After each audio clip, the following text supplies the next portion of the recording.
So when one person is talking, we ask that no one interrupt each other. We want to get a clear idea of where these people stand, candidates. We want to get a clear idea, and the best way for you to do that is to let everyone speak and don't interrupt anyone. I don't know about you, but I cannot hear when two people are talking at one time. You know, that happens sometimes when I'm on my phone, I'm at work, I'm on my phone, somebody's at my desk. I can't hear everybody what they're saying. Somebody's not going to get the full attention. So the three candidates here, we're going to give everybody plenty opportunity to say whatever it is that you have on your mind and ask that you be respectful of each other. But also for the audience, well, we in church, I can say congregation, we ask that you be respectful of each candidate. Even if this is not the candidate that you want who's speaking, we're going to pass out postcards for you to ask questions. If they say something that sparks you, we can get that postcard to you right away. We ask that you don't interrupt them and be respectful of their time they took to come out here and discuss the information with you. But also, if you have a question at the end, because we're going to do question and answers at the end, if you have a question at the end and you can raise your hand now for a postcard, you can raise your hand during the middle of it for a postcard, or even at the end. And we have, I believe that's Mr. Moore, Brother Moore there, and we have Sister Linda Nonati. We have a lot of volunteers out here who will give you a postcard for you to write your questions down. And that'll keep us doing, as they say, being decent and in order. Okay. Okay, so now we're going to have a brief introduction. And some of the candidates, the incumbents, they weren't able to be here, but you should know who your aldermen are. So first we're going to go with Mr. Greg Mitchell. He has been a resident of the 7th Ward for over 44 years. He's the current alderman of the 7th Ward. He has a Bachelor of Science degree in accounting with minors in finance and computer information systems from Grambling State University. Now, present, we have Mr. Jedediah Brown. I heard someone say pastor. He said, not right now. Mr. Jedediah Brown. He's an aldermanic candidate for the 7th Ward. Oh, now, he told me, he didn't say it was a secret. He said he's been a Chicago native for 32 years, but he told me he's 32, so that means all his life. He's been a Chicago native. He's the former founding pastor of Chosen Generation. I'm talking about two things. Of Chosen Generation. And he's the national president of Justice Family Organization / national community. He's a national community organizer. And that's Mr. Brown. Also, who was unable to attend. He's in the back. He is here? Okay, well, let's make room. We have another seat. Charles. There it is. He's in there. Okay, so we have, I'm glad we named off everybody. Mr. Charles Kyle, please join us up here. Mr. Kyle, did you fill out the ground rules and everything? I saw him. Okay. I saw when I walked in. Okay. And I'm not pointing anybody out. I just want to make sure everybody had the same rules and will be respectful of each other, not talk over anyone. When someone has the floor, they'll be acknowledged and they alone will have the floor. But you will always get an opportunity to speak. We ask the audience to put their questions on a postcard. Okay, now, Charles Kyle. He's an aldermanic candidate for the 7th Ward. He's a lifelong Southside resident. He has a BS degree in biology from Eastern Illinois University, and he's a member of the Planning Coalition on the Board of Directors. Thank you for your attendance.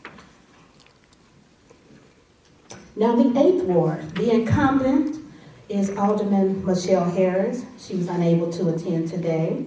She's been a resident of the 8th Ward for 40 years. and she's a graduate of Chicago State University.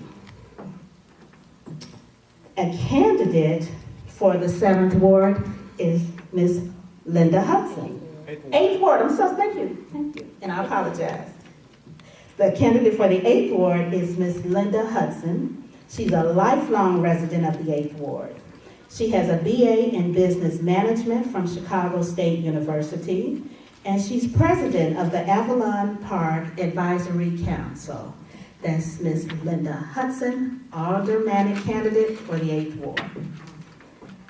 Okay, and now, lastly but not least, we have Ms. Jody Hood. Oh, well, we don't have your, what? Okay, we don't have your picture. But she's sitting in for Ms. Jewel Easterling Smith. And she is also a candidate for alderman of the 8th Ward. Ms. Jewel Easterling Smith is a lifelong resident of the 8th Ward. She graduated from DePaul University with a bachelor's, and she has a master's in educational administration. And actually, they kind of resemble, so you won't get confused, that's her over there. Also, now we have Mr. Deontay Lawrence. He was unable to attend, but you will see him on the ballot as an aldermanic candidate. And we have Mr. Fahim Shabazz. He was unable to attend, but he will also be on the ballot. Now, I must say for the last two candidates, it has been noted that they have been challenged, but it has also been expressed that they have overcome those challenges, so you will see them on the ballot as aldermen for the 8th Ward. Okay.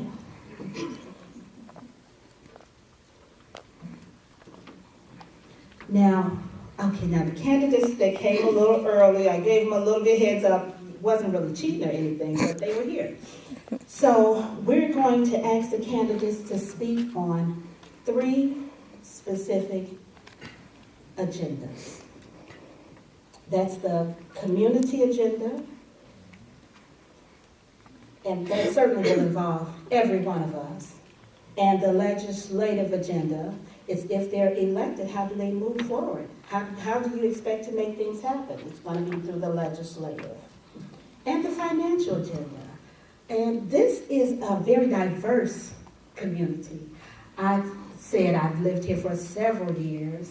I went to, at the time, Phil Sheridan High School, which is now Anna Morales. I went to both, that was elementary school. I went to Bowen High School. One thing I can say about Bowen is we had a diverse community. We had people who were more successful, whose parents were more successful, less successful, right in the middle.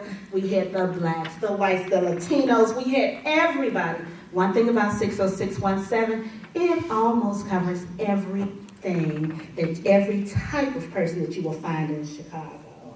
So, that being said, there are financial needs. Even the very rich people have financial needs because they want to keep getting richer. So we're going to ask them for their financial agenda. So those are the 3 agendas: community agenda, legislative agenda, and financial agenda. Okay, now after each candidate has had an opportunity to share with us their agenda for these 3 areas, we will provide an opportunity for you to submit questions that you may have. Remember the little postcard. If you have a question for our candidates, please write it on the index card, that's what it's called, and hand it to one of our volunteers standing around the room.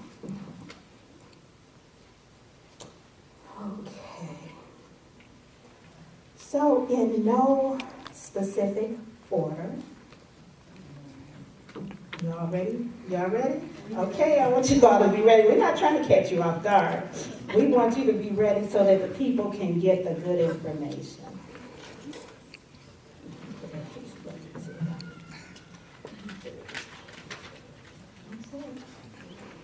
Okay, so the first thing we're going to do before we ask for your agenda is to take a few minutes, not to exceed 5, but just a few minutes, and give us some information about yourself. So let's start with Ms. Linda Hudson. Stand and sit however you feel comfortable. Good evening, everyone. My name is Linda Hudson. My family moved into the 8th Ward in 1969. So we moved into Calumet Heights. I grew up on 87th and Crandon. We were the third black family on our block, so I, as a little girl, witnessed white flight. I attended Thomas Hoyne, Joseph Warren, and CBS. And like she said earlier, I graduated from Chicago State. And at a very young age, I got into politics, and I didn't really know I was getting into politics. My father was our block club president, and John Stroger was always at our house, so we knew who our precinct captain was, and he would come by all the time. And he told my father that you need to get her, involved in the Young Democrats. So I was in high school, wasn't even able to vote, but I would go out with our precinct captain to get signatures for petitions, and I know what that whole petition process is right now because I was challenged. So I started doing that, then I started being a judge, and then I went to school and started working, but I know what the 8th Ward used to look like. I remember 87th Street. I remember 79th Street, Cottage Grove, our main business districts. I don't recognize anymore. 79th Street, blocks and blocks boarded up, nothing's there. When a business moves out,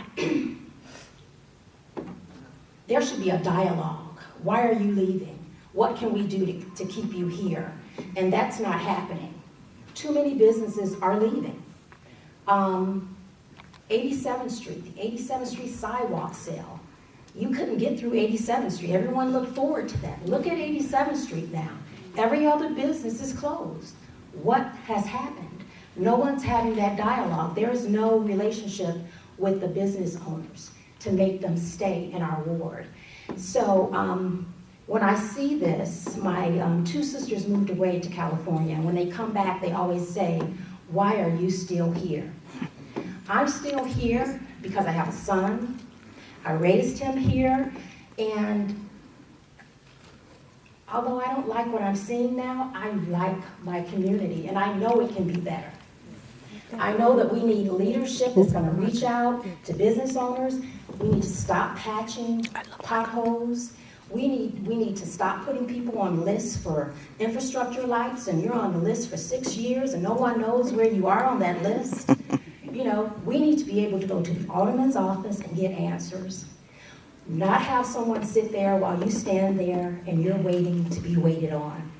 We need, when you go to the alderman's office, no one should be on social media 24/7, and we're paying for their salaries.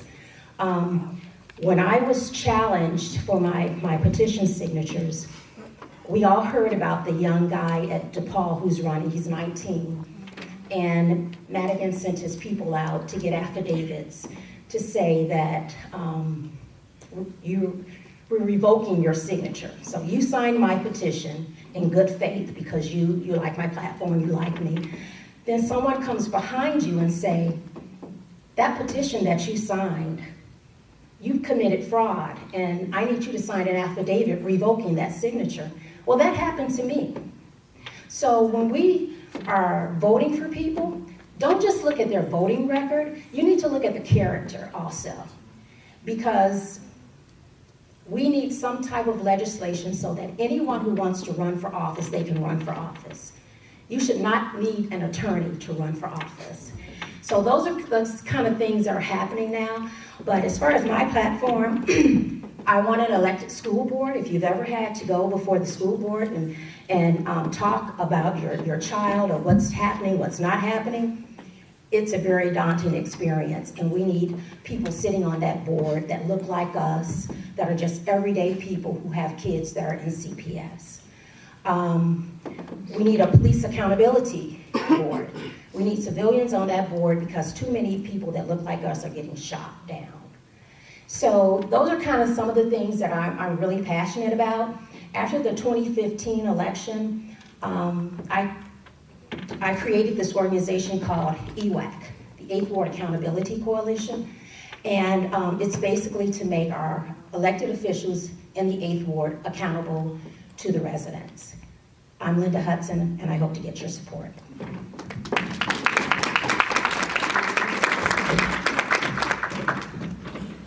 Thank you, Ms. Linda Hudson. That was a powerful presentation. I appreciate you sticking to the time. And let's see, now we're not going to go in order that you might think. Okay, so we had Ms. Linda Hudson. She gave her great presentation.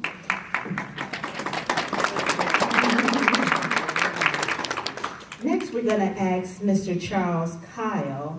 He's an aldermanic candidate from the 7th Ward to give his presentation and to try to keep it brief, around under 5 minutes. Thank you.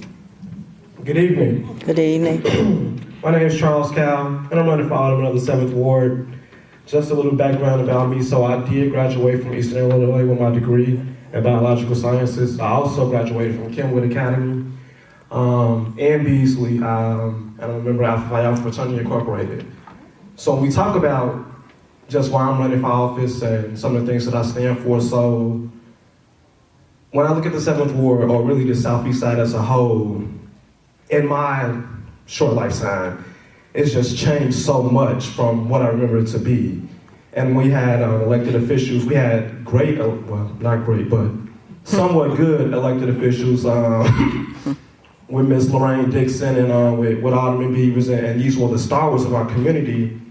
And it was like after they left, we just saw our services start to dwindle, businesses start to leave. And when we look at everything now, as Ms. Hudson stated, we have entire corridors of vacant buildings, just boarded up vacant buildings, and nothing has been done to fix that over the last 15 years. And so I actually went to my alderman. I told him I wanted to work with him. He didn't want to work with me. He wouldn't take a meeting. He wouldn't do anything to really help, well, to take my help and wanted to help him improve our ward. So I decided to run for alderman. I'm on the record in support of rent caps, but what I will say, I don't think that we need rent caps in our community, because right now, currently, we have a problem with our property values being in the cellar. So we have people underwater with their mortgages, and they need help.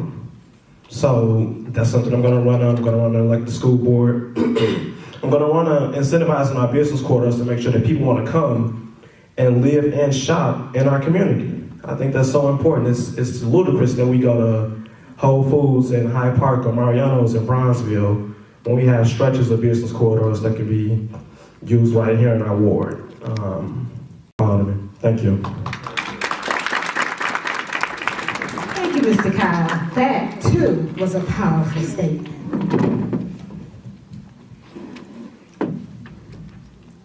Okay, now also, for the 7th Ward, we're going to have Mr. Jedediah Brown next. Mr. Brown. We ask that you keep it brief like the others and to about 5 minutes. Thank you. Well, she must know I'm long-winded. Well, I think it was when she heard I was a pastor at one point. My name is Jedediah Brown, and I'm another candidate for the 7th Ward. And I have been a lifelong Southsider. But my mom and dad did something unique with us. We lived in Chicago, but we went to school in the suburbs. And we got to see the different dynamics of both experiences. Children riding the school bus and children riding the CTA bus. Children with alleys, children without alleys. And so many other things that we've seen in the contrast of different versions of life. I grew up as a child that was always rooted in faith. My mother made sure we knew who God was, kept God in front of us. And at a very young age, I've always had a heart for people. And for 17 years of my life, I've been a community activist before I even knew what a community activist was. But over the last 10 years, over the last decade, I've specifically been a Chicago advocate. And you might have seen me on the news dealing with a lot of high-profile cases that go forth in Chicago. But in that, I have been fortunate to start 2 organizations that went national. Currently, the Justice Family Organization still operates in every single state in the United States of America. I did that without a big budget, without a big name, without I don't look that bad, but without a big face or whatever. I did that as an ordinary citizen. And so now I'm running because 200,000 people have fled Chicago. Most of them want to come back, but they're fearful that if they come back, the children that they have and their quality of life is endangered by the conditions of this city that go unchecked. And so over the last decade, or at least the last 8 years, I've been boots on the ground outside marching to get our government to respond to the needs of the people of this city. And so now we're at a place where finally Rahm Emanuel is not going to run for re-election. And this, in my opinion, is either going to be our greatest stand or our last chance.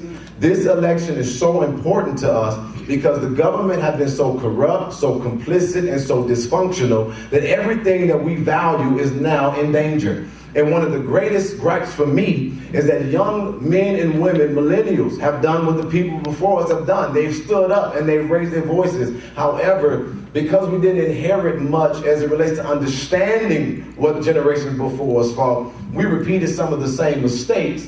But the issue now is that our biggest contenders seemingly are people that look like us.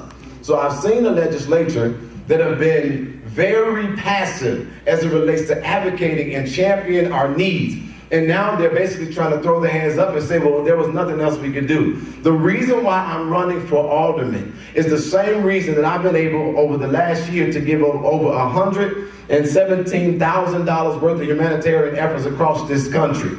And that is the power of the people.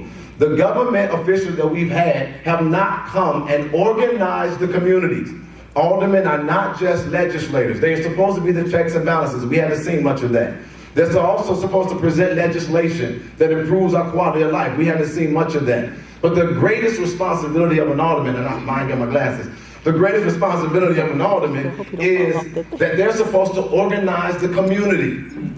And so when I look at everything from crime to blight, to us not even being connected on no level from generation to what dividing line you live on, we don't speak as stakeholders in the city. We find whatever subcategory we can find to separate ourselves from our success.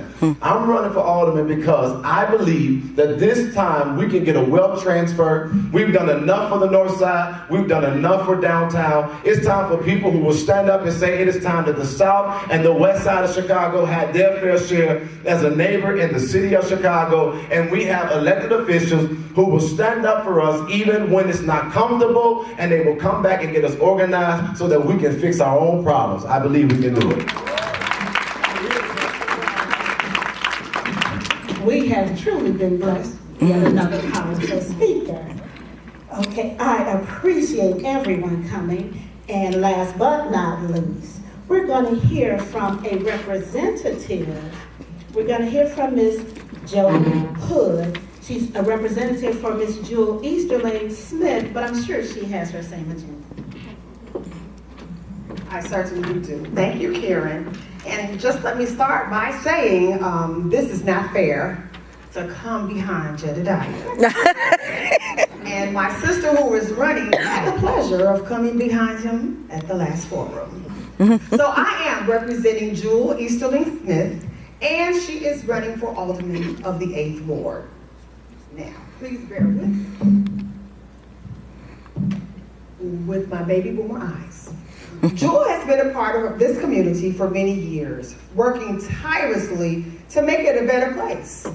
Jewel is a graduate of DePaul University, as was stated, and has a master's degree in educational administration.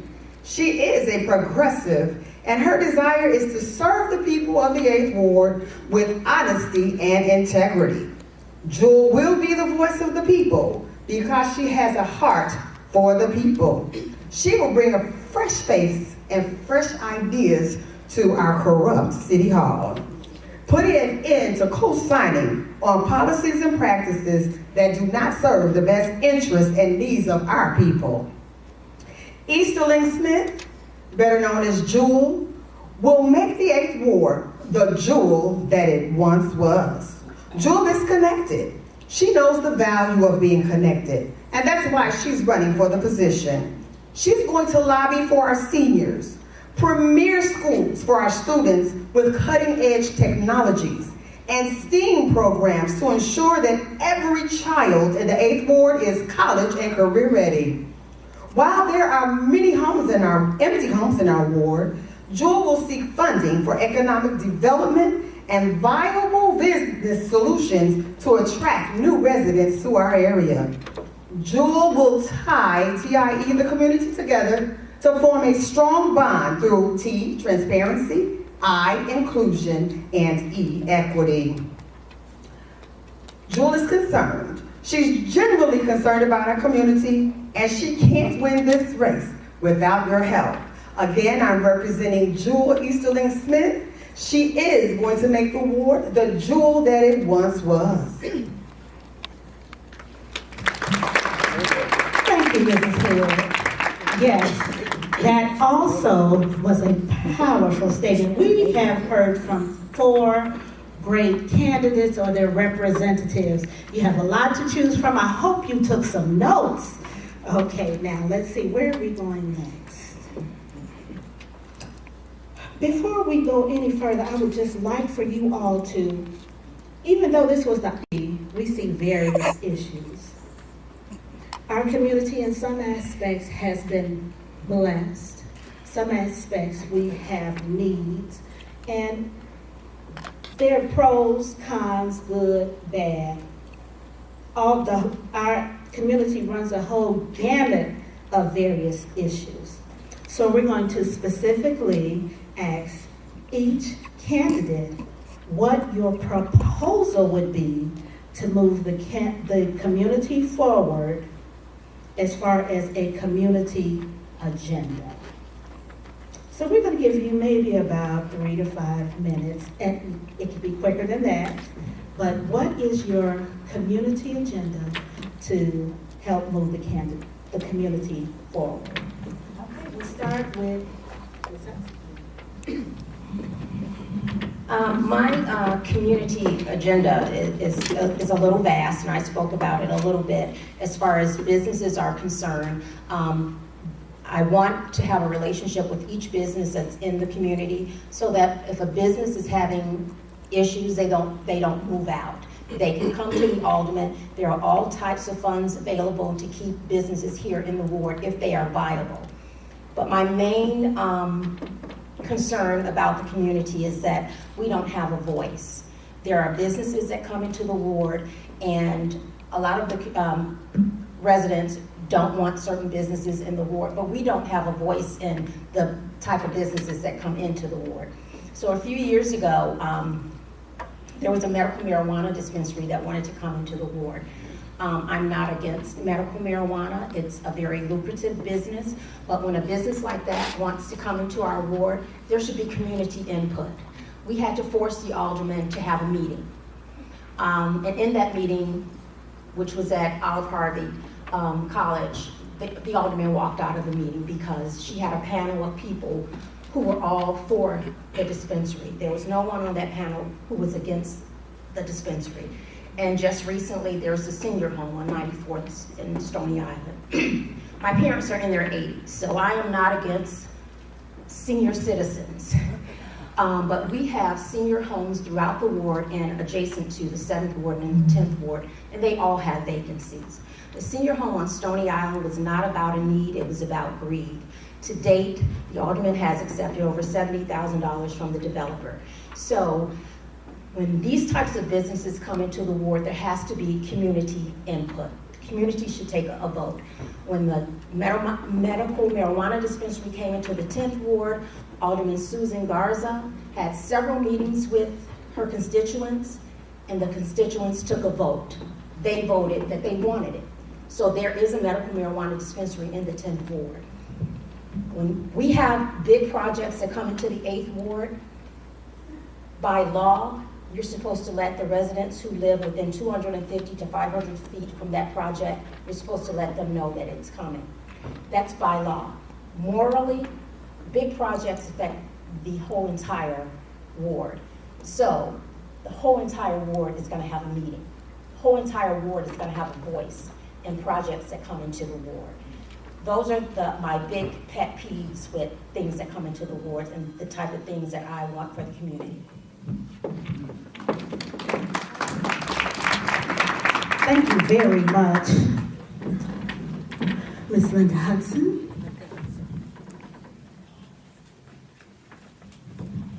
Okay, now, I don't want to get it confused. Miss Linda Hudson is a candidate for the 8th Ward, and I'm going to do a little different here. We're going to ask Miss Jody Hood, representing Miss Jewel Easterling, also a candidate for the 8th Ward, to speak next.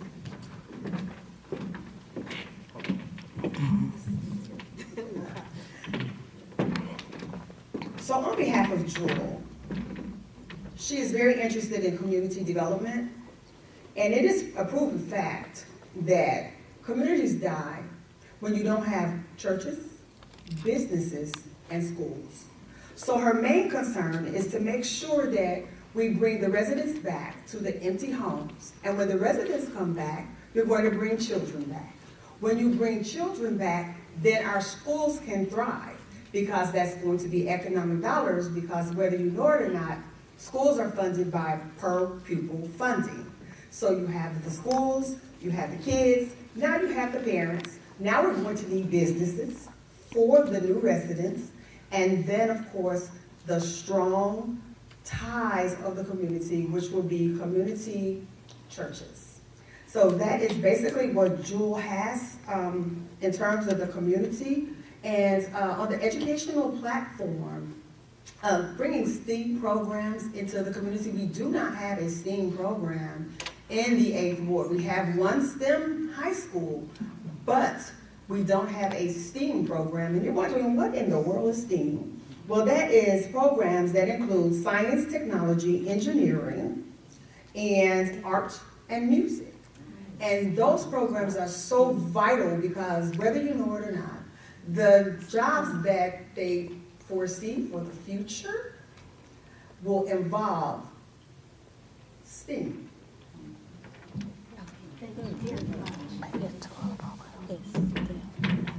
Okay, now, I owe you an apology, Mr. Kyle. You were trying to be a gentleman and pass her the mic, and all that little-handed, our elder Isaac Hayes, he called, but he said, you know, you can use this one. I can use that one. So, Mr. Kyle, would you be our next speaker? Okay.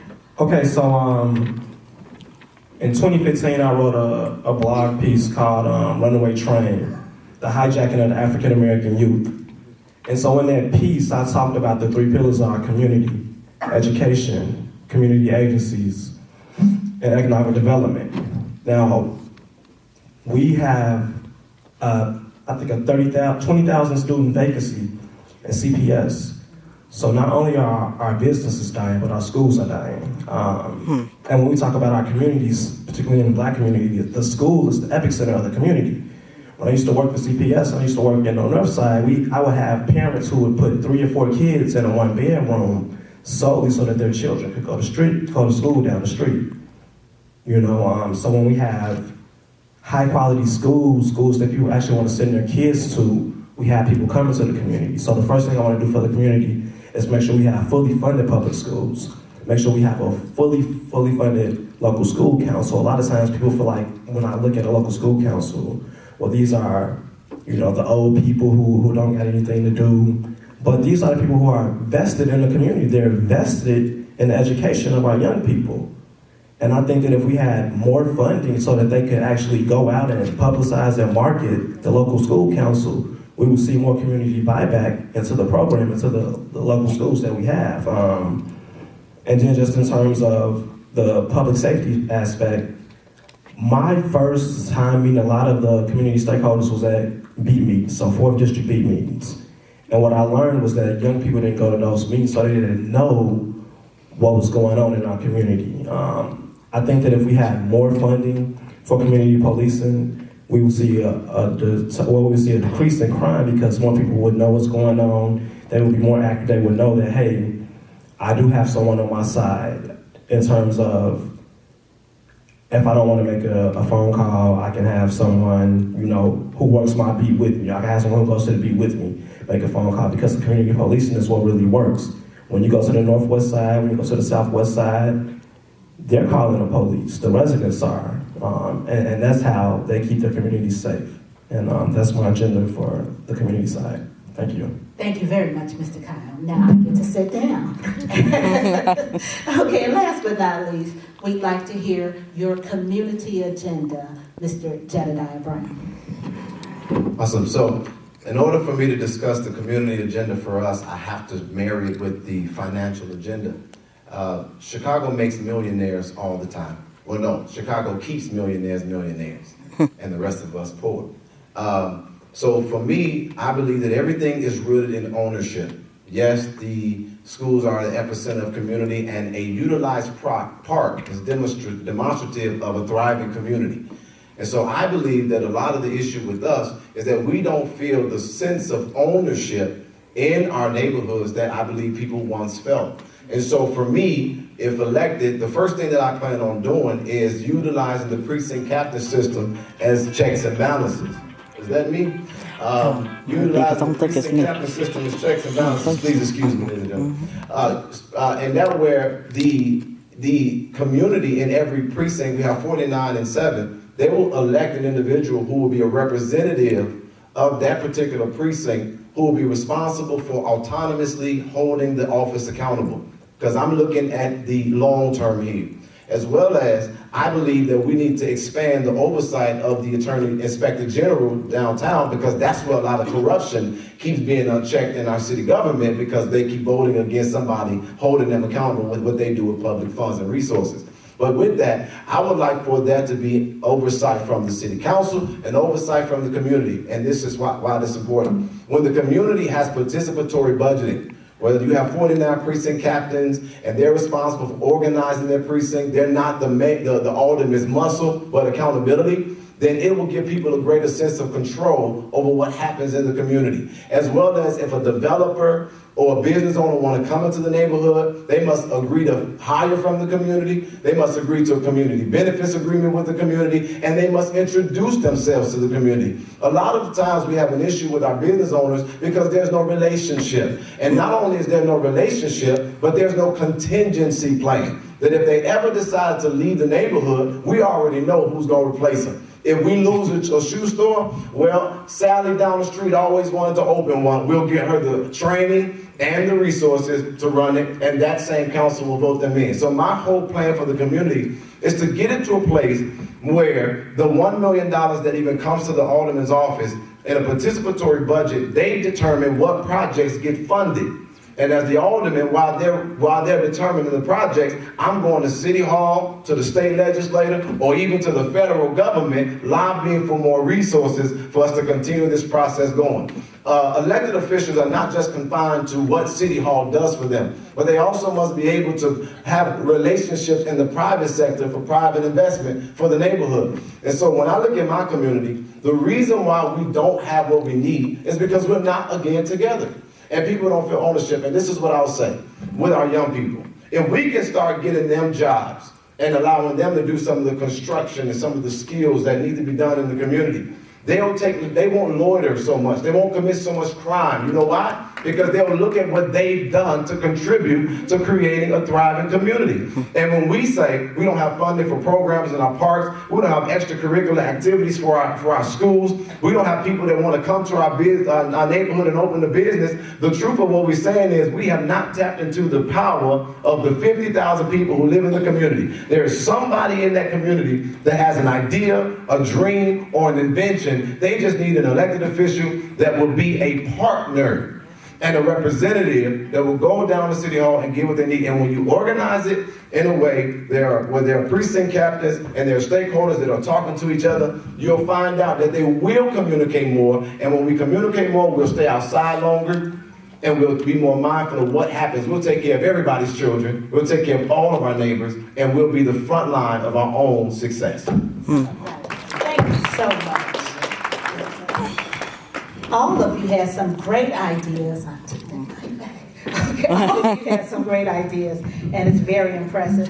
I am so appreciative of the time that you all took to come out and share your ideas with the community, because now you know some things that you can expect from your alderman, even if you had never thought about that. Some things I hadn't thought about, but now we can hold more people accountable because we see some way that people are dreaming or the visions that they have for our community. Okay, now next, we wanted to ask everyone the same questions. So we're going to go to the outline of the legislative agenda. So it's pretty easy to talk for most people. Just come up with something and say it. But to make things happen, you're going to have some legislative changes at some point in your elected career.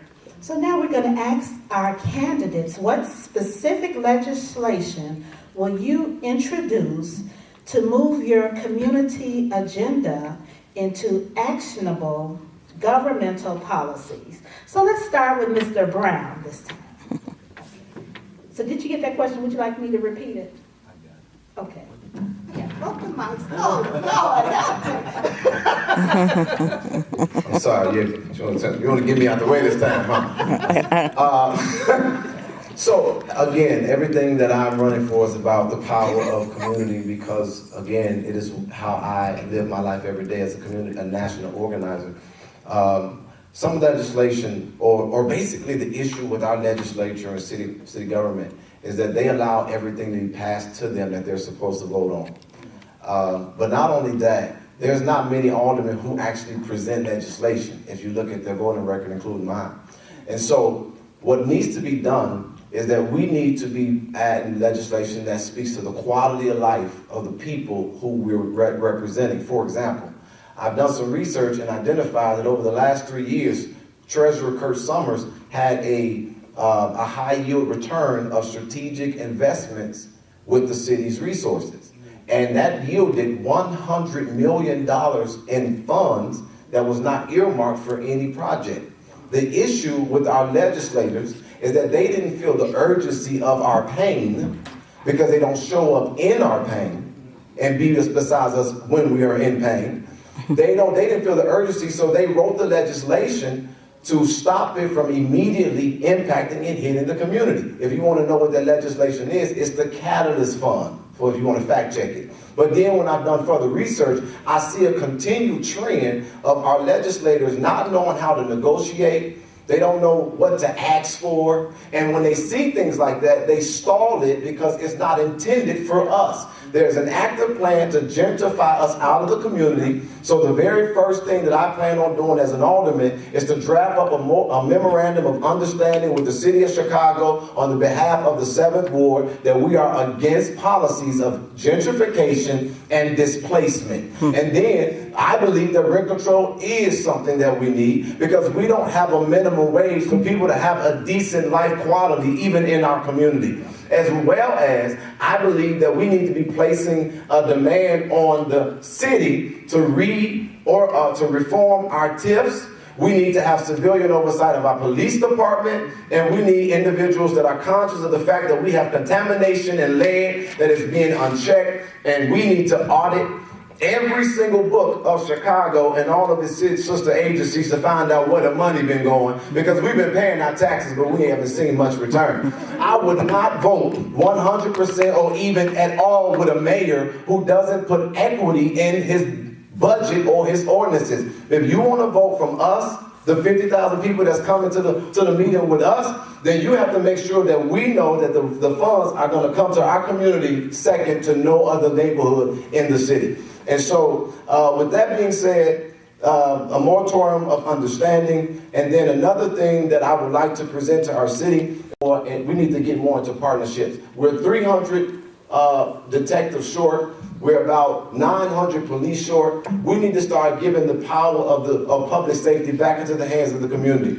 We need to fund community-driven safety programs, and then we need to be shoring up funds in legislation so that we, oh, you know what, pause. Everybody's talking about marijuana.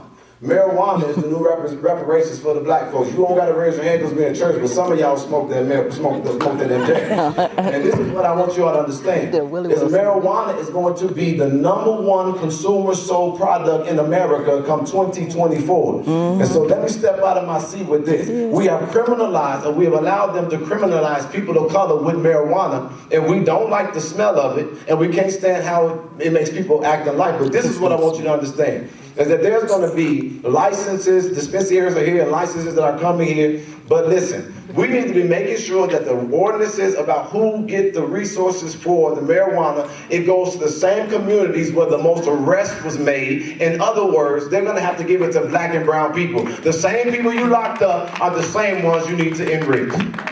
Oh, that was a deep one, too. We'll have the, hear from Ms. Hudson next. Thank you. So, the legislation that I'm pretty passionate about is, it entails violence. When we talk about violence in Chicago, our way of dealing with violence is putting more policemen on the street, and that does not always work.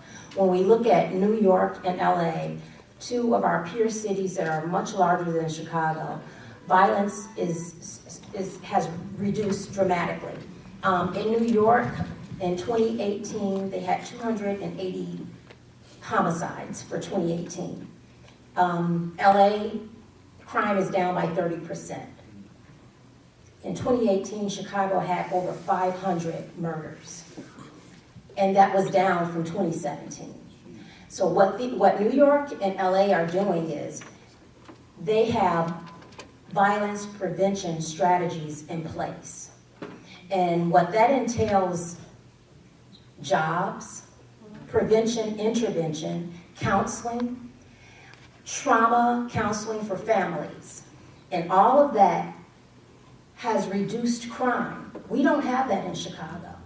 And a lot of people have been talking about an ordinance, a violence prevention ordinance, but we don't have anything like that. So how we deal with violence is putting more police on the street, and that is not working.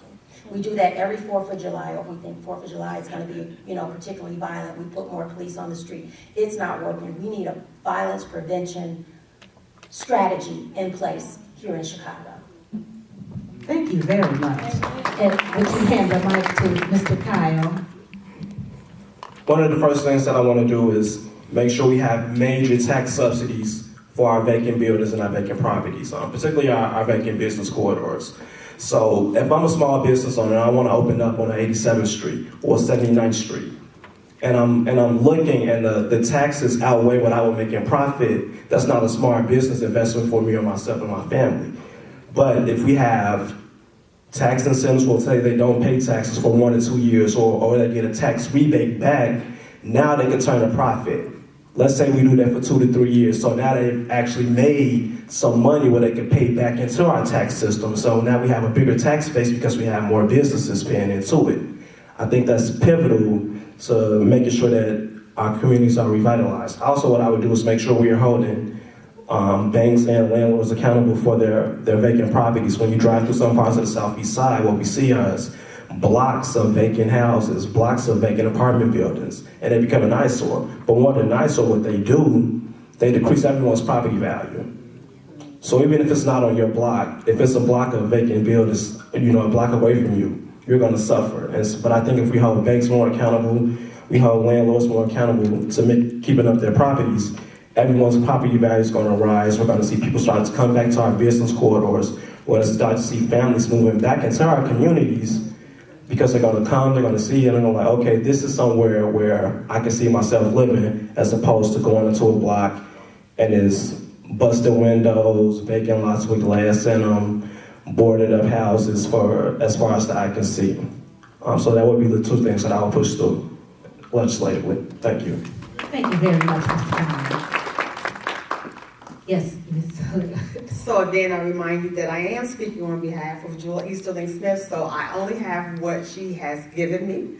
So I will say that there were 2 things, and they've already been iterated, but Jewel was interested in tax subsidies for new homeowners and special funding for new homeowners to attract new people to our community, as we've already stated that there are so many empty homes. Another legislative issue that is near and dear to Jewel's heart is trauma care for victims of crime. And we know that it affects not only the person who was the crime was committed against, but also the family of the perpetrator who committed the crime. So everybody suffers. So she wants to put legislation in place for trauma care and to fight for mental health facilities and to bring them back into our community.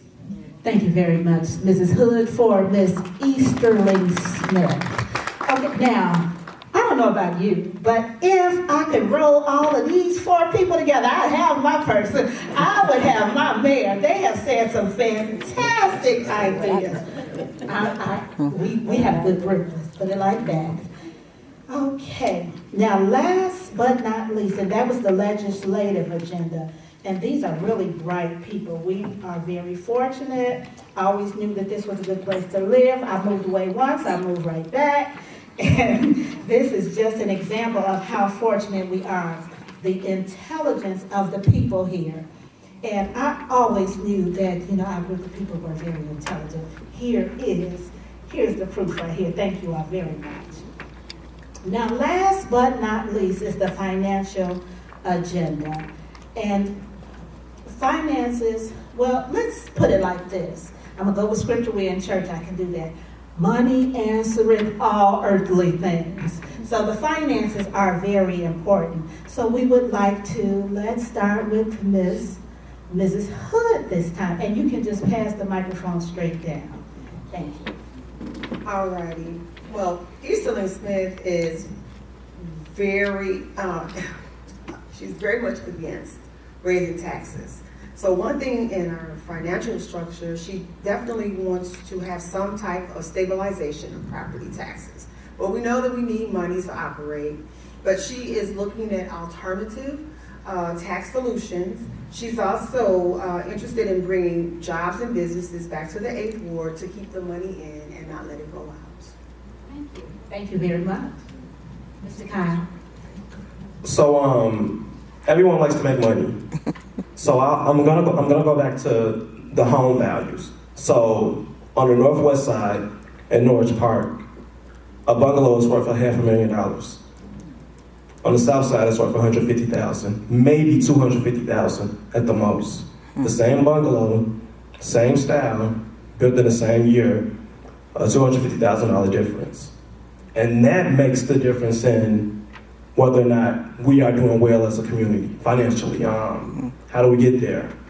Again, tax incentives, no more property taxes. So I would never raise property taxes because I don't think we can afford it, just flat out. I would also support recreational marijuana as a way of raising revenue for the city, and I would move to have viable businesses come back, but viable in terms of anchor stores. So anchor stores like a Mariano's, anchor stores like a Whole Foods, stores that have been proven to increase the property value of a community. So when we have these stores come into our community, we'll all benefit because we're all going to do better. That's what I would do. Thank you. Thank you, Mr. Kyle and Mr. Jedediah Brown. I think that people need to understand that the financial crisis that Chicago is in is no joke. If we drained all of our TIFs to try to pay our pension obligation, we'd still be short $500 million. Most of the money that's being driven or being sucked out of our budget in city government is going to police misconduct settlements. And then, because there is so many bad privatization and bad business deals, banking deals that the council has not had the heart to go after, we keep on paying the bill for their corruption with their friends. And so some of the things that we need to do is we gotta get something, we gotta reinvest. You know what career politicians always say? A new tax.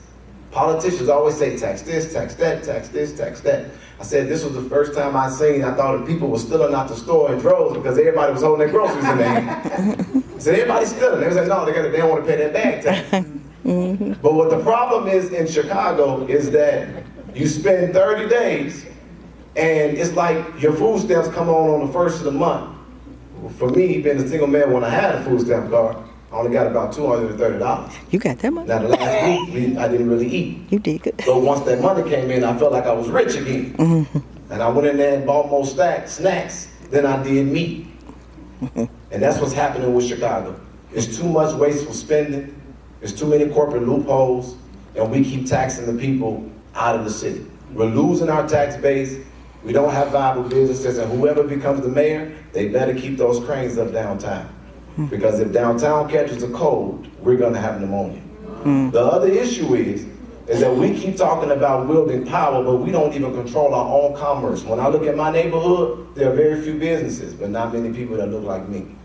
And so for me, I would like to put up a training facility, a tent facility, a manufacturing training facility in my community. It's a tent thing that I've identified that you can leave it up there all year round. I want the 7th Ward to be the home of the most skilled labor force in Chicago.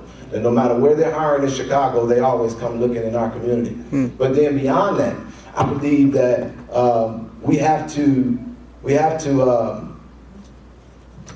also make sure that, once again, there is a level of urgency and that there's enough tactful negotiation that we're letting our north siders, because I believe that they understand it's about time to pay up to the south side. And if we get enough new aldermen, it's going to be a great day in this city. And even though with city council going by seniority, and I understand how it all happens downtown, this is the issue. Nobody has stood up to Rahm Emanuel. Nobody has stood up to Rahm Emanuel. We could invest in brand new industries and become a city of innovation. That's how we're going to fix our financial crisis. We have to start investing. And look at your neighbor, because we're in church. Say overtaxed, Overtaxed. overticketed, Overticket. overtaxed, Overtaxed. and overticketed. And Now look overticket. at your other neighbor and say, come February 26th, Come February that got 26th. to be over. That got to be over. Now you can praise God right there. Very much, Mr. Brown, and last but not least, Ms. Hudson. So everyone's talking about coming up with creative ways of saving money. So I've been looking at the State Bank of North Dakota. North Dakota has had a state bank since 1919. And it's not a regular bank, it's not like Chase, it's not like Bank of America. It's their state bank, and all of their fees go to this bank. Any kind of fee that the city generates, it goes straight to the bank. And so if you think about all of our TIF dollars going to a state bank of Illinois, that's billions of dollars, and we're getting interest on that. And we can take loans from our own state bank and loan it to ourselves at a very low interest rate. It's really working in North Dakota. And there are some aldermen who are on city council now who have looked into this. It's not popular with Rahm Emanuel because all of his friends are bankers and private equity types. But a new mayor should really look into it. And if I'm on city council, I'm gonna really push that. It's really a way to save all of our money and have it all in a state bank where we can get interest, low interest loans, and make interest on money that all types of fees, anytime if you pay a ticket, that money is going into this state bank. If you pay your property tax, it's going into the state bank. Everything but pensions goes into a state bank. And North Dakota is thriving, so we really need to look into that.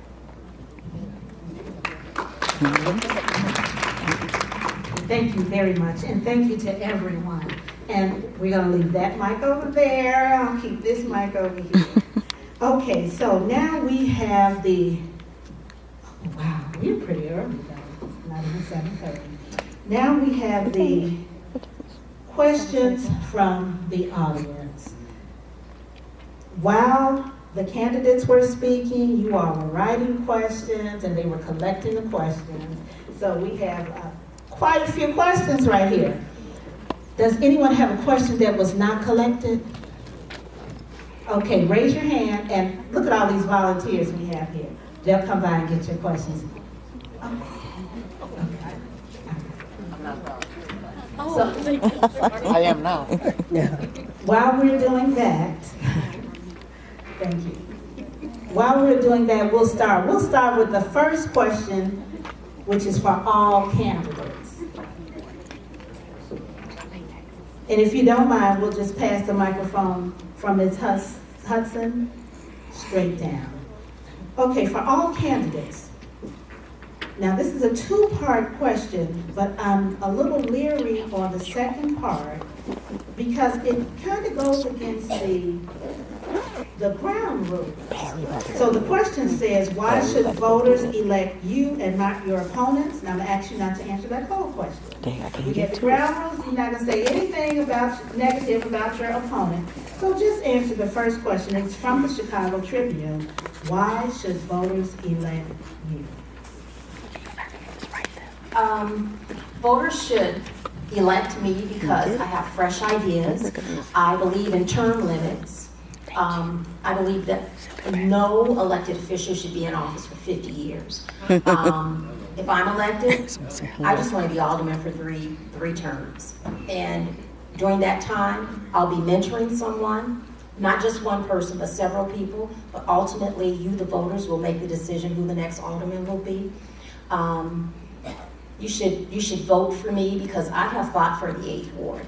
I fought for projects not to come in. I've gone down to Springfield to fight for that so that the wealthy pay their fair share in taxes. I've been in this ward since 1969. I know the ward, and in getting petition signatures, I've talked to people, and I've heard all of your concerns. And I've got wonderful ideas for all of the concerns that the constituents have. I think you need someone new because what we have now is not working. It's not working. I don't want to say anything. The mayor, 100% of the time, you're not voting for your community. You're voting for the 5th It's hot. Ward. You're going to have to sit down and cool And it. you're supposed to be the voice of the community. Yeah. And I will be that voice. That's why you should vote for me. Oh, it's hot. Thank Come on you. with your hand. Let it cool off. Yeah, let it cool off. The reason that I would hope that people will consider Thank you. voting for me is because I haven't stopped. Consider if Martin Luther King or Malcolm X were running for public office. In their day, with the work they did, they were not as celebrated as they are today. But I never stopped. Even when Chicago saw me on Lakeshore Drive ready to take my own life because I lost the only child I'd raised since birth, I went away, got my healing, I came right back, and I got right back in the fight. I'm the only person in this city that could say I've held Donald Trump accountable and Barack Obama accountable. I've held Democrats, Republicans, rich, poor, black, white. If there is an issue that's been affecting the lives of the people of Chicago, I have always been there, and I have never considered the line that divides us. But on top of that, again, I didn't have $1 million a year. I didn't have a $100,000 paycheck a year. I don't have a huge staff nor an office. But I have a lot of victories in this community, in this city, because I've always been able to tap into the power of ordinary people who are flawed, that stands up and are aware that a change needs to happen. And being an elected official, some people say, well, you've been confrontational. You might have seen me cussing the police out with real cuss words. I did what I had to do as an advocate. But now, as a legislator, I believe our community has been overlooked and have been bullied, and people have been bought and paid for, signed, sealed, and delivered for far too long. I have a proven track record of effectiveness in being independent, but also in being able to build collaboration. And that's what we need. And I also believe that this city is ready for elected officials who know the pain and who know the problems that come behind complicit, dysfunctional, and corrupt government. I've spent every single summer of my life over the last 8 years at a different child's funeral. We have spent $163 million for violence in Chicago.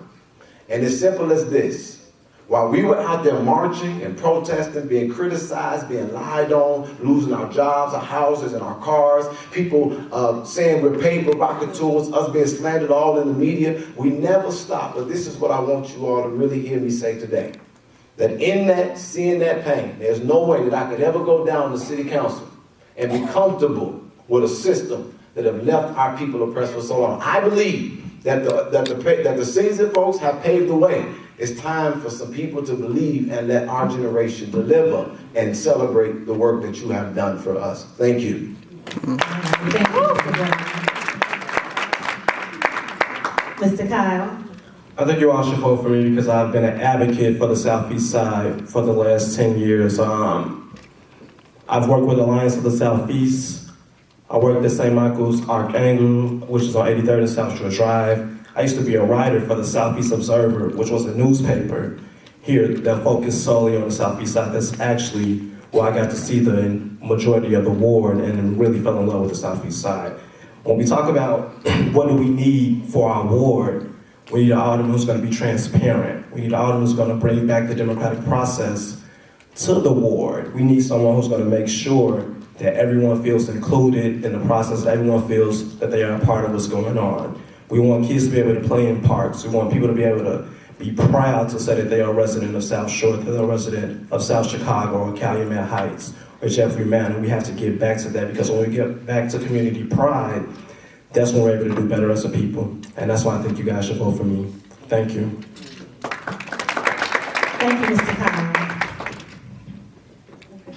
Yes. So you should vote for Jewel Easterling Smith for the 8th Ward because she lives in the 8th Ward, works in the 8th Ward. Her children went to school in the 8th Ward and played there, and her grandchildren also go to school and play in the 8th Ward. And I failed to mention that she is also the CEO of Adopt My Block, which is an organization that ties all of the block clubs together to make a difference in our ward.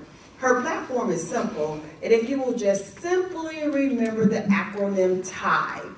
Jewel is about transparency, no more backroom and secret deals in City Hall. She's going to tell you exactly what's going on. Inclusion, there will be no unilateral decisions. She's going to gather input from the people because she is working for the people. And lastly, equity. What they have on the north side, we need to have it on the south side too. So that is what Jewel is about. Just remember the acronym TIE. Thank you very much, Mrs. House, for Ms. Easterling Smith. Okay, that was a question where you all had the same question and you answered it in your various different ways. Now we have some questions specifically for you from the audience. So let's start with Mr. Kyle. Now, someone asked a question based on your degree in biology. Please comment on how Chicago is working on environmental issues. We're not. So when we look at the lead that we have in our water, up until 1985, lead pipes were required to be in all Chicago infrastructure. So when we look at that, and then when we found out that the lead pipes in Flint were, poisoning people, that was something that we should have fixed, but we didn't fix it. When we look at our beaches, when we look at the Calumet watershed, which is actually the watershed for the southeast side, is deteriorating. We have a lot of pollution, we have a lot of runoff. We aren't really doing anything to make sure that we are conserving and restoring our natural habitats. Okay, thank you, Mr. Kyle. The next question is for Ms. Jewel Easterling Smith, answered by Mrs. Hobbs. Hood, I'm so sorry. Ms. Hood, Ms. Easterling Smith mentioned bringing residents back to the ward. How would she bring them back? In all fairness, I can't answer that for her because she's not here. But I can only say what I imagine that she would say.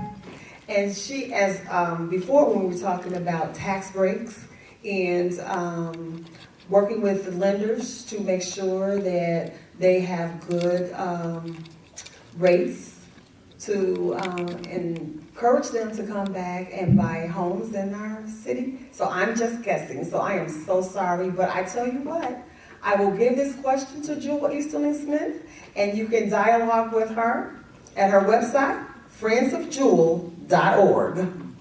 Okay. All right. Now, since you put that in, do each of you have a website, would you like to mention it? We want everything to be consistent, fair to everyone. So if you have one, you feel free to mention it, and then we'll come back. CharlesCalforAlderman.com. Okay. So my website is jedediahbrown.com, but it has not, it's launched, but we're still in the challenge, and we're waiting for it to come out before it's fully launched. It's just halfway launched. Okay. My website is a greater 8, the number 8, with lindahudson.com. Okay, great.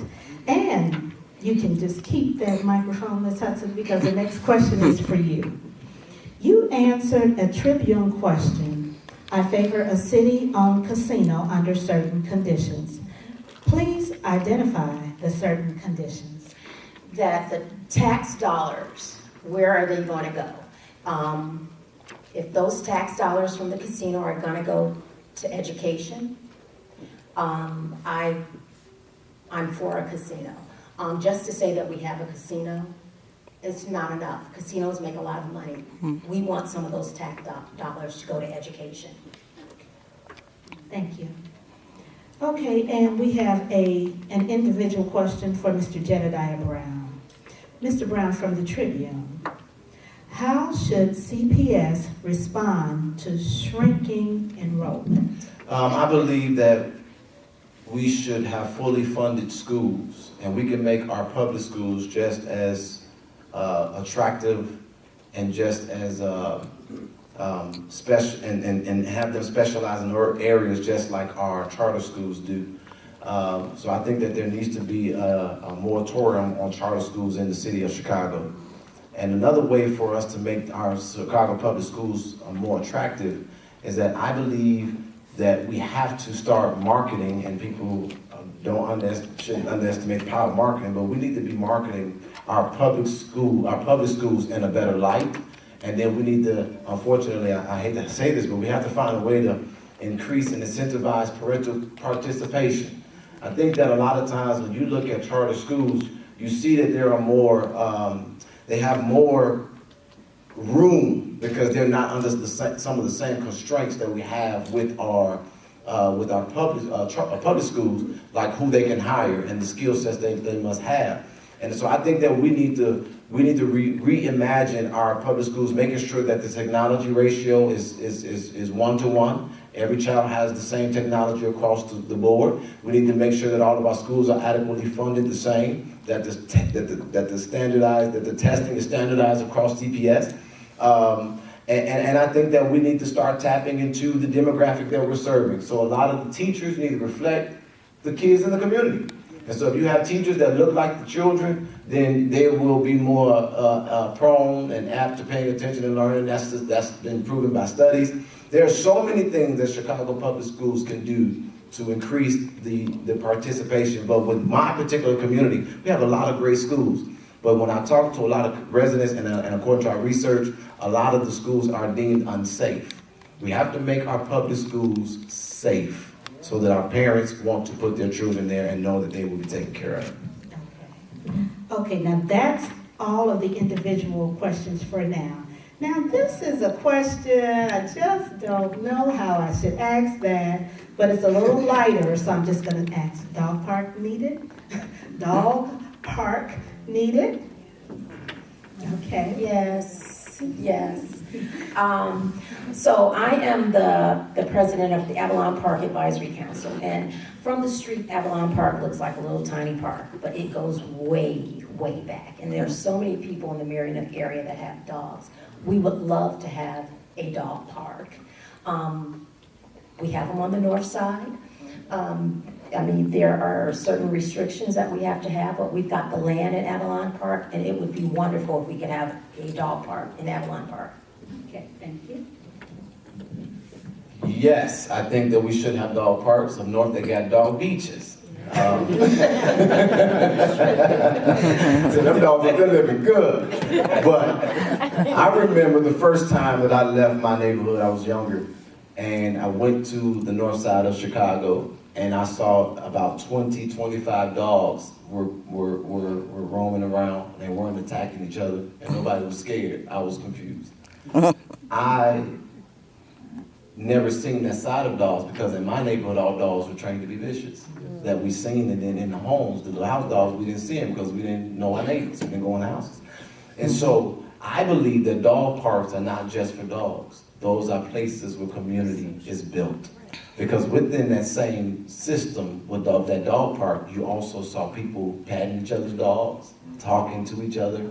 We need to create opportunities for our people in our communities to get to know each other. It's going to reduce a lot of the problems we have. Mr. Kyle. Yes, I support dog parks, but let me just say this. We have hundreds of real parks that our children can't play in because of violence. So before I'm going to say I'm going to fund a dog park, I want to make sure that our park that our children play in are safe first. Thank you. Okay, thank you. Being a dog owner, I'm pretty sure Jewel would say yes to a dog park, because right now she has to take her beloved Jon Snow up north so he can improve his social skills. Okay, I almost didn't ask that question, but we got some good responses for that question. Okay, now this is a question and it's going to be for everyone also. So we'll start with the representative for Ms. Jewel Easterling Smith, and we'll pass it all the way back. And the question is, what can be done and what should our current leaders have done to keep stores like Target and Marshall's on the south side? You all know that these stores are closing. It's been on the news. Again, Jewel needs to be here, but we have had a conversation about the Target store.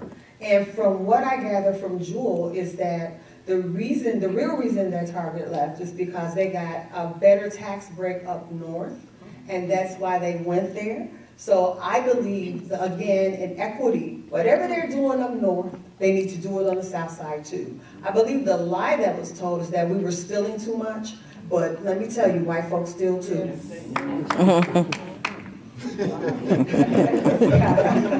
So I've been preaching tax subsidies and tax incentives all night, but when we talk about Target or how we, incentivizing businesses to come to our ward, we have to make sure that we as a community are ready for these businesses. So we have to spend dollars in these businesses. We have to make sure that we're going in, patronizing. I know Target said that they had a lot of theft, but they have a multi-million-dollar loss prevention team. That's a lie. No one was stealing from the store that much. I think what the real issue was, they wasn't getting the profit that they wanted to see in terms of having a store on the south side. Mr. Brown. So he hit the nail on the head, but what I would say is that we need to make sure we have more community partnerships between mom and pops and anchor retailers. Because one thing I like that Brownsville did is they required Mariano's to sell products that local people made, and then make them patronize it more. But I love, and I want to know if everybody remember when we was really excited about Barack Obama. That was when he first got elected and he gave that stimulus package. Everybody was excited about the stimulus. Oh, now y'all want to act brand new. Okay. Yeah.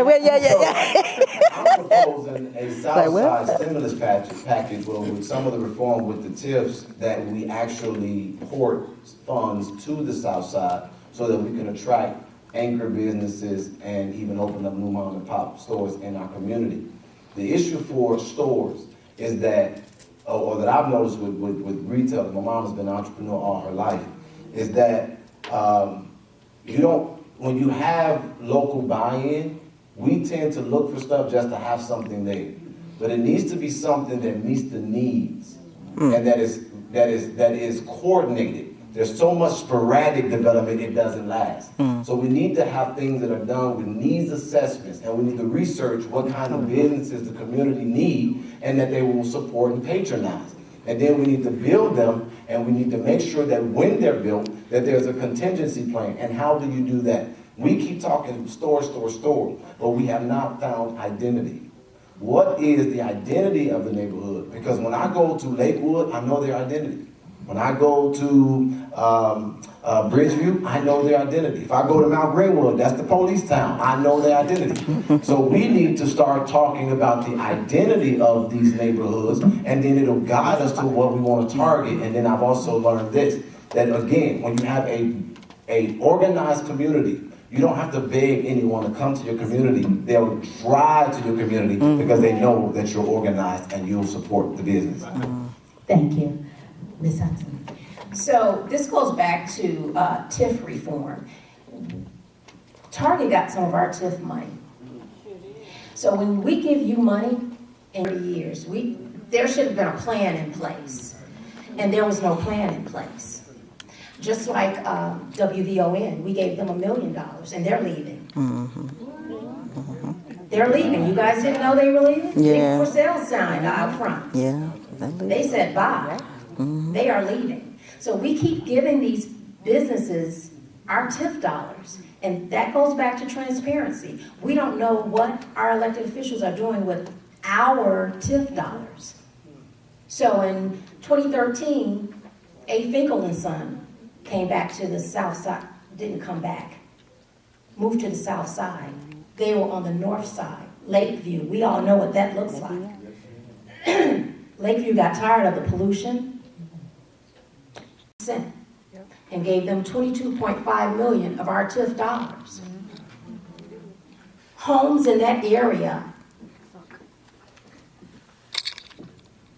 their structure it's all messed up. So when people move out, they're tearing them down. They aren't trying to sell them. They're buying them and tearing them down, and they're giving people money. People who worked hard for their homes, they're giving them just a little cash, and most of them are seniors. And no one's talking about that. No one's talking about the people in Burnside who wake up to this white stuff that's on their cars and their homes. That's an environmental issue, and no one's talking about that. No one's talking about transparency and TIFs. No, we aren't going to ask Target to stay, but the next store that opens up and gets our TIF dollars, there has to be an agreement. And if they leave, they need to give that money back. Thank you. Okay, thank you. Ms. Hudson. With interest rate. Okay, now I am getting a little note from our timekeeper. So you all are great speakers. Yeah. And I know here's a question, and it's for all candidates. We'll start from you and go all the way down. And it's in the Tribune. Should the use of TIFs continue, or should they be phased out? And please explain your reasoning. Okay. TIFs are supposed to be used for blighted areas. If 79th Street is not blighted, I don't know what is. So, if they are not going to be used what they were intended to be used for, then we should do away with them. Southside should not look the way it looks, and we're spending TIF dollars downtown. Downtown is not blighted. So if we aren't going to use TIFs for what they were intended to be used for, we need to do away with them. Thank you. I do support us putting a memorandum on new TIFs. However, I want us to be careful, because now that it's our turn and everybody wants to talk about dismantling them. We need to find out what the money has been, what they've been doing with the money. There needs to be an audit, and there needs to be reform.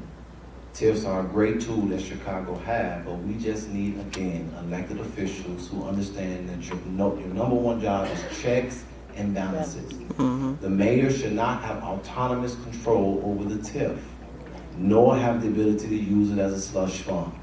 And aldermen have to break away from the incumbent protection program.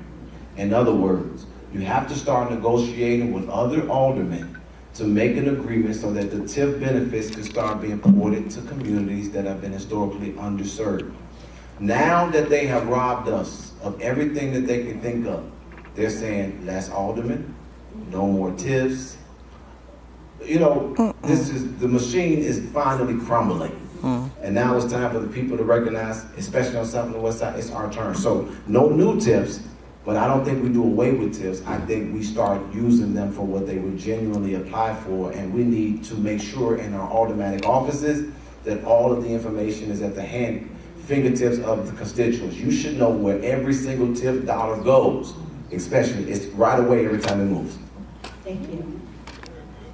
So I think if we're using tips to the letter of the law, that they should remain. But here's the real issue with tip dollars and all new revenue that we're going to have, including any revenue that would come from a casino. So we're going to say that this money is going to be allocated for education or some other funds, but in reality, it's going to go to our pension funds because the pension funds are swallowing us. So we need it on the books. We need an ordinance on the books that's saying not only are we going to have real tip reform, but 50% of tip dollars that are left over needs to go to education. And that's what I will push at City Hall. Thank you. Thank you. I know that Jewel believes that the concept of TIF is a good concept. However, there has to be accountability. There has to be community involvement in the decision-making process as to how they are going to be used, and no secret deals with the TIF money. Thank you. Okay, now this question is just for the 8th Ward candidates, and it's 2 questions. How do you plan to address the community agenda for summer jobs for our high school and college students that may include summer internship? Well, we know that we have several programs already in place with the After School Matters programs. So those are programs where kids can get summer jobs. In the automatic office, they have summer internships as well. So if there are any students that want an internship through the automatic office, they would get in touch with my office. With my office. And part 2, that was a 2-part question. Part 2 is, how are these resources communicated to the residents? That's one of the biggest problems in the 8th Ward is communication. Nothing gets out. And until election time, when you get a robocall and someone's telling you who to vote for. I'm going to be using the robocall all the time. If there's a community meeting, if there's a violent crime, you'll get a robocall from the alderman's office. We're going to be using that tool a lot. We know that a lot of our seniors are not on social media, so we're going to be using the robocall and flyers. That's going to be our main way of communicating with the residents. Thank you. And this question was just for you 2 8th Ward candidates. So let me repeat it. How do you plan to address the community agenda for summer jobs for our high school and college students that may include summer internship? And then part 2, you might remember, how are these resources communicated to the residents? I believe that Jewel would say that we would have to partner with the elementary schools, the high schools, and the junior colleges to get summer jobs and have internships available for the students. Now that actually happens now, but a lot of times the information isn't given out or distributed to our children. So we're talking about how would you communicate it? Well, now we should use technology. And I believe that in the 8th Ward, we should be technology rich and technology driven. And not only with robocalls, but we can use the websites, emails, Twitter, Facebook, Instagram. These are all means that we can use and that seniors use, just like the millennials and the Generation Zs. Thank you. Okay, now we're going to have some individual questions. That was like a duet. Now let's start with Mr. Charles Carter.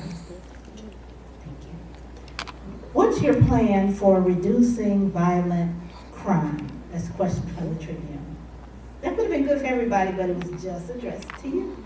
So in my Tribune questionnaire, what I said was harkening back to community policing. So when we look at the Second City website, when we look at Mount Greenwood, when we look at Norwich Park, when we look at their Facebook pages, what we see a lot of the community members being active and proactive in how they're calling the police, not being afraid to leave their name, advocating for each other, doing things to basically ensure that their block is safe. So if I see my neighbor is going out of town, I'm gonna go and I'm gonna move their newspaper.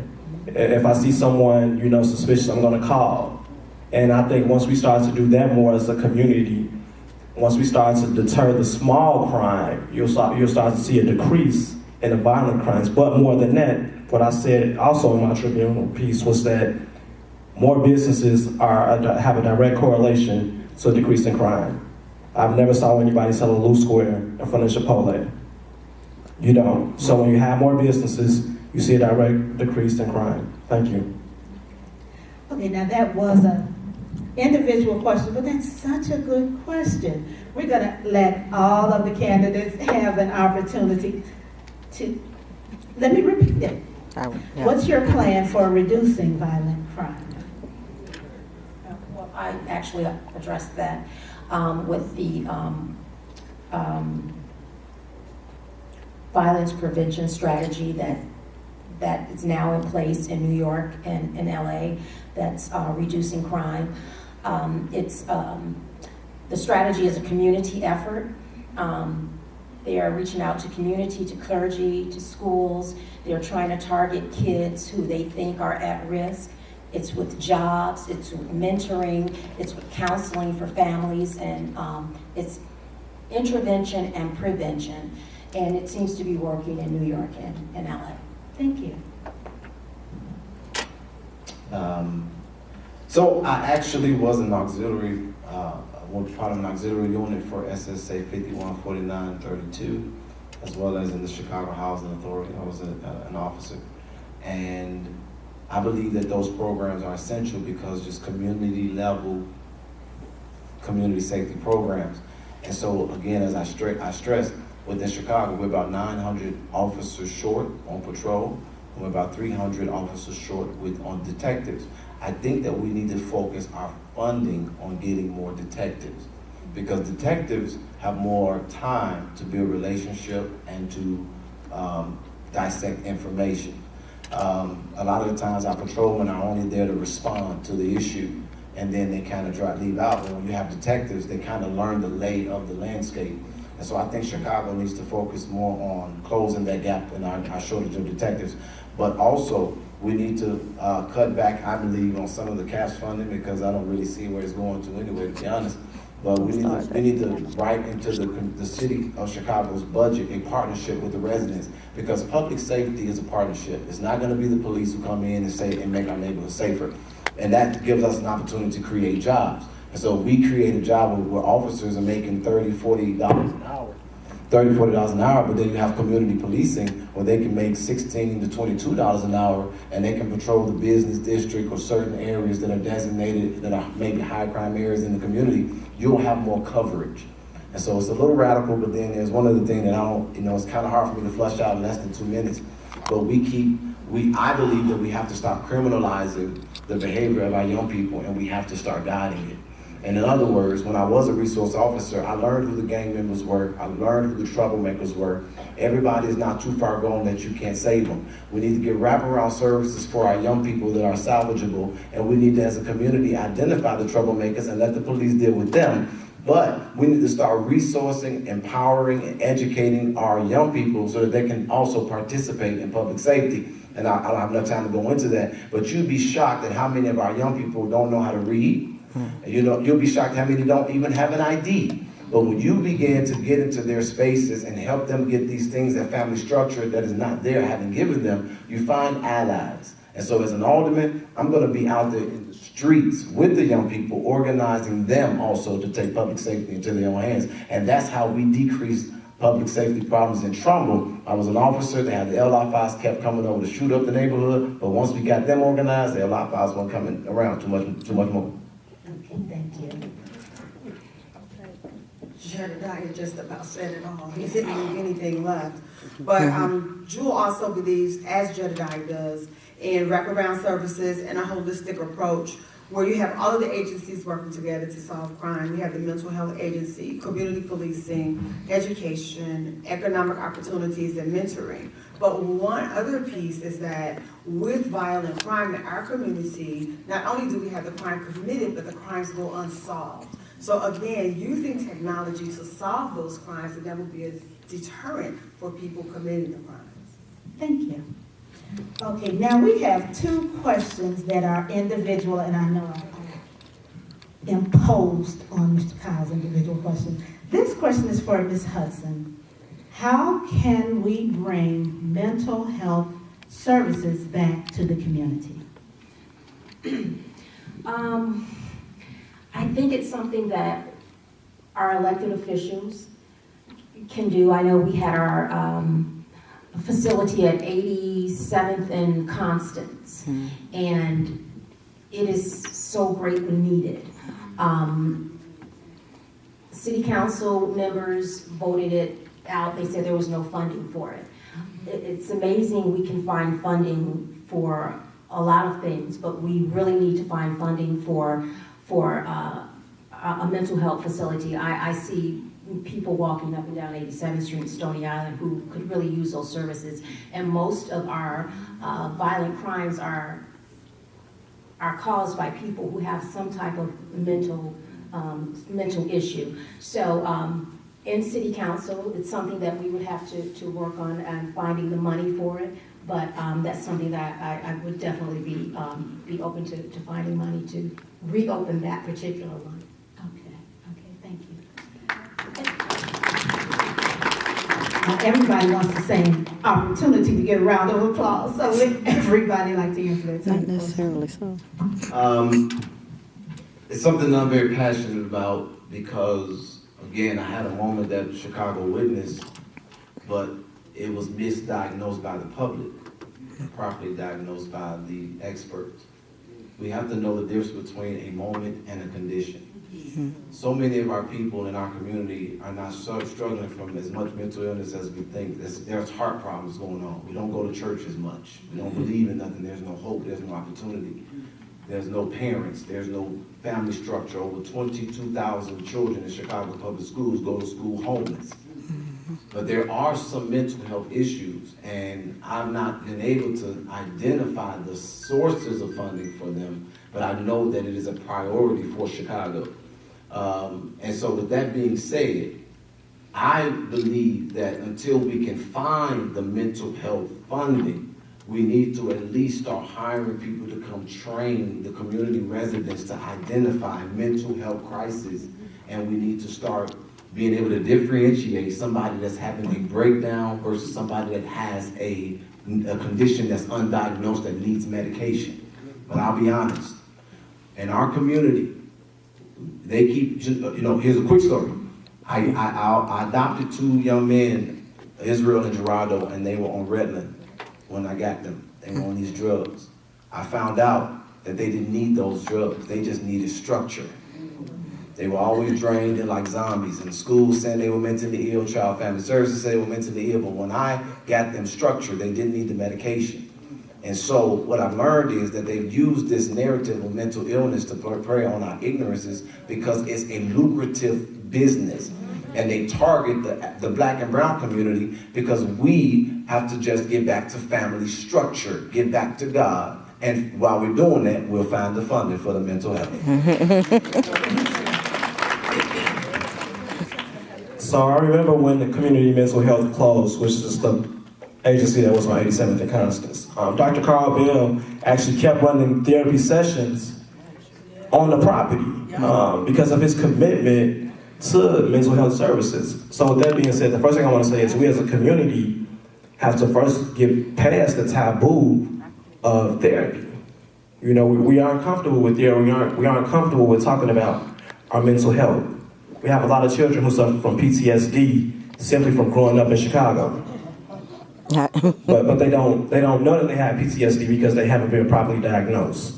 So I think once we get past the taboo of actually getting clinical services and making sure that we are well within ourselves, then we can talk about, improving our community. But just in terms of funding it, I'll go back to it. If we can find, what, $200 million, $300 million for pension payments, we can find money for mental health services. Thank you. When we speak of mental illness, we really need to start at the level of elementary school. And believe it or not, we have 5 and 6 year olds who have traumatic events every day. So with that said, we could work with agencies such as the school and make sure that we have nurses, counselors, and social workers in the schools. When we talk about mental illness, people want to think immediately about schizophrenia, but depression is a form of mental illness, and some people are walking around depressed and chronically depressed and they don't even know it. So mental health, we need it back in our community, and we can work with some agencies. There is one that's in Bronzeville. Each person had the opportunity to answer the same thing. How do you plan to bring jobs to 60617? Remember, that's what we all have in common, 60617. So I'm gonna go back to tax subsidies and incentives. So a friend of mine, he works in insurance. He's gonna actually buy a building on 79th Street. But what he realized was that although the building was valued at $40,000, he was also gonna have to pay another $40,000 in taxes for this building. So that made it not feasible for him to do. So what we need to do as a community is make sure we're going to City Hall and say, hey, we need to give these minority business owners tax breaks so that they're not drowning in debt and that they're not drowning in their ability to pay. Because we see it all the time. We see a nice niche business open and then they're closed the next year. And they're closed not because they didn't turn a profit, but because the profit they turned wasn't enough to overcome the amount of taxes that they had to pay, the fees and permits that they had to get to keep their businesses open. And so I think that would be the first thing that I would do in terms of just making sure we're improving our blighted business corridors. Thank you. Thank you. Okay, now let's go with Miss Jewel, Easterly Smith's representative. Well, just like Cal said, we need to make it attractive financially to own businesses and the small businesses, and then when you bring the businesses in, you automatically hire from within. And also, we need to make sure that the 8th Ward has a job training center. And when you have the job training center, it can come with internships and more jobs. Thank you. And Mr. Brown. It's such a complex issue for us in the 7th Ward because when we started this election, we had 410 licensed businesses. We're now at 384 just in this election period. And then depending on which corridor you're looking at, like down Exchange, there's a parking issue with the shared parking spaces. If you go down 75th, it does not look, the beautification needs, the infrastructure needs are there. So what I've done is I've identified, while we've been canvassing, 73 people within the community who want to open a business. And so the goal is to get them training, small business training, and to get some grant writers into the community to help some of these minority aspiring entrepreneurs. The financial, that's really the issue for us. It's access to capital. A lot of us would have been open businesses if we had a few dollars to go ahead and pursue our dreams. So I believe that right now, instead of trying to beg businesses to come into our community, I think it's time to start looking for who in our community wants to own a nail shop that looks like the communities, who in our community, we all need gas, but we don't own gas stations. We all, you know what I'm saying? So my approach is to build the capacity of the residents in the community, because I'm also believing that if you live and own your business in the same neighborhood, you'll have a greater stake and you'll be a better participant in building the neighborhood. And that's why I go back to right now, I'm gonna be honest. I don't wanna make a lot of false promises. Right now, I wanna focus on the people. We need to get the skills gap closed, because if we got the most skilled labor force, we'll handle some of that depression when people got jobs and paychecks. And then we'll start doing some wealth transfer to our community. Then people have access to capital, and it's statistically proven that you will hire someone that looks like you. So if we can get more business operators who look like us, they'll hire more people like us, and we'll transfer. Thank you. Thank you. So there's a lot of construction going on in the 8th Ward. And when I look at the construction workers, I even took some pictures and posted them. They don't look like us. I mean, we know how to make that white line that goes down the street. We know how to do that. I mean, I think I could do that. So, yeah, holding the flag, I can do that too. So when we have construction of any type in the 8th Ward, we want people that look like us. And we know that the whole crew can't look like us. 50% of that crew should look like us. And when the businesses that are here, they need to give back. Kenwood makes a lot of money. Kenwood needs to give back. You know, there are so many businesses in the 8th Ward that that have been here forever, and we have to come up with some type of way that they give back, and they give back to our youth to put them to work. Thank you. Yeah, this is for both the 7th and the 8th Ward. So another thing we got to do is, if you're a business or a property owner, you get a tax break if you leave your property vacant. So we have a lot of business owners, small business owners, who may call a property owner and say, hey, I want to rent your space, but what they're going to make in rent is not going to be greater than what they'll get in their tax break, and so they won't rent it. And so we got to make sure we're putting their feet to the fire in terms of that as well, and that's a state house bill. But I will work with our state representative. Ours is in the 26th. No clue who it's going to be. But I will work with our state representatives to make sure that we change in the law so that property owners are operating in good faith around that tax incentive. That's great. Hold on to the mic, too. You get to the tax incentive. This next question says, what are some of the alternative tax solutions? Horseshoe made $33 million in the month of June. Just June.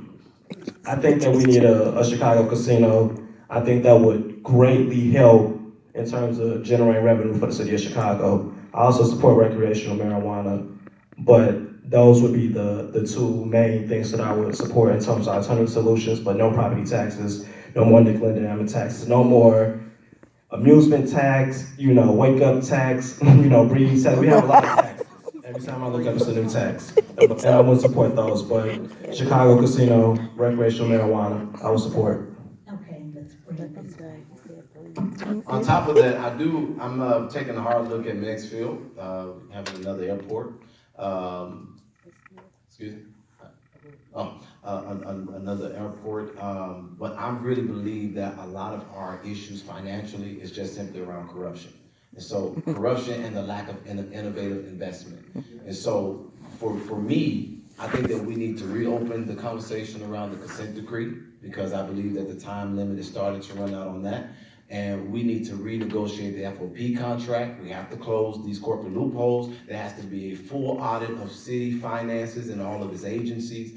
And we need to start investing in certain industries like the green energy industry.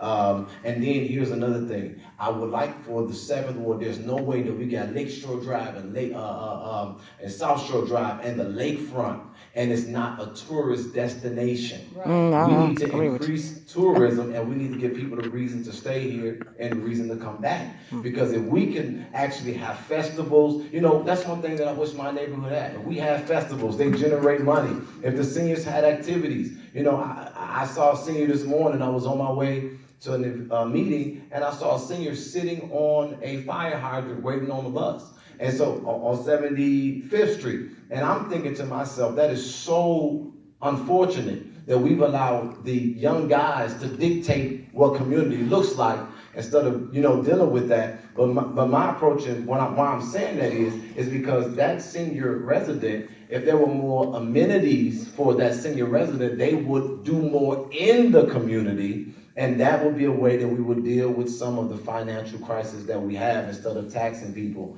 And again, some of these career politicians collecting double pensions. It is a problem that is happening in Chicago, and it's really just centered around corruption. We just got to get some honest people in government. Our city finances will be in order in no time.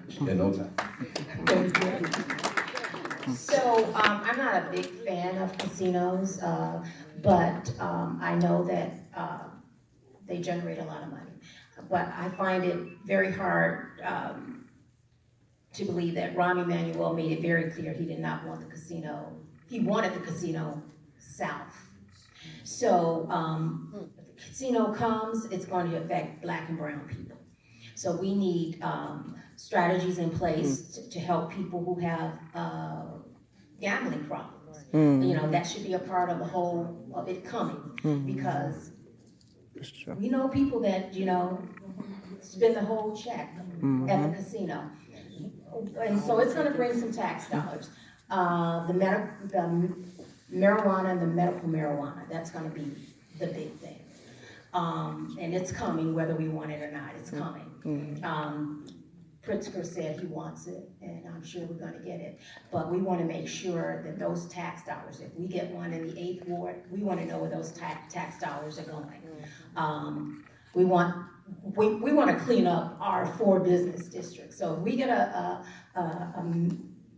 marijuana store in the 8th ward, those taxes have to come back to the 8th ward. Thank you. Can I just say this one thing? The casino, I love the idea of the casino, but with the shortage that we have, I'm concerned, because where there are casinos, there's also a rise in crime and robberies and prostitution. And so I'm looking at this from a total. You said that money answereth all things, but there's another scripture that says the love of money is also the root of all evil. If we think just about the bottom line and not the quality of life effects, our community is already fractured. We have to get the people together. And so, again, Kurt Summers in 3 years have seen a surplus in smart investments. If the city start investing in the poor and working class and they become greater consumers, their property taxes are lowered so they can stay in their homes, and we increase people wanting to come here because there's less violence in our communities, are tight-knit, we will see the pension crisis that they're trying to pay, they're getting the checks for it. And so now they're saying they don't want to meet that pension obligation. And then this is the other thing, why we're hosting dinners and things for seniors. Do they know that their health care is in danger because of the pension crisis? No, they don't know these things. So if we start, again, looking at the holistic thing, I want y'all to understand this. Everything that's done right now is being done to displace and gentrify us out.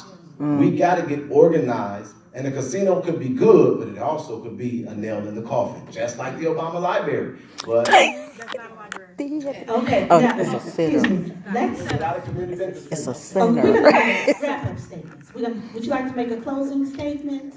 You don't have to, if you would like to. Okay, so we'll bring the mic back this way for the closing statement. I would just like to say that remember that Jewel Easterling Smith is going to make the 8th ward the jewel that it once was. And how is she going to do that? With the acronym TIE.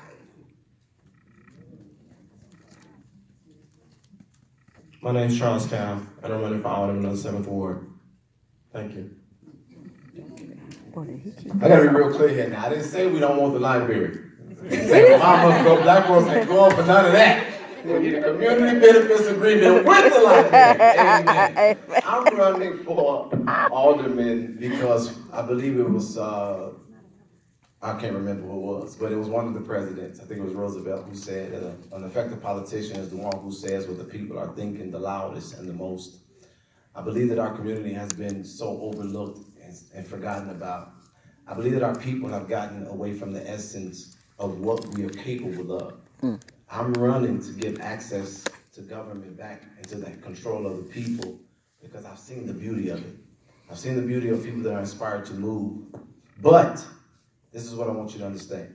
I want people to see what an elected official that looks like, that admits they're imperfect, that doesn't know it all, and who understands that the only way, and y'all forgive me for this Obama thing, I said this before in another speech. Obama said, yes, we can, but the truth is we didn't. Now, we better.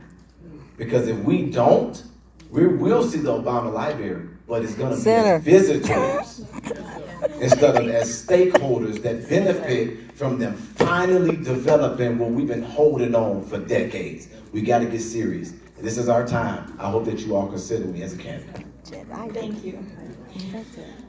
No, I'm Linda put sign up for Hudson. him. I would love to have your support on February 26th. That's close.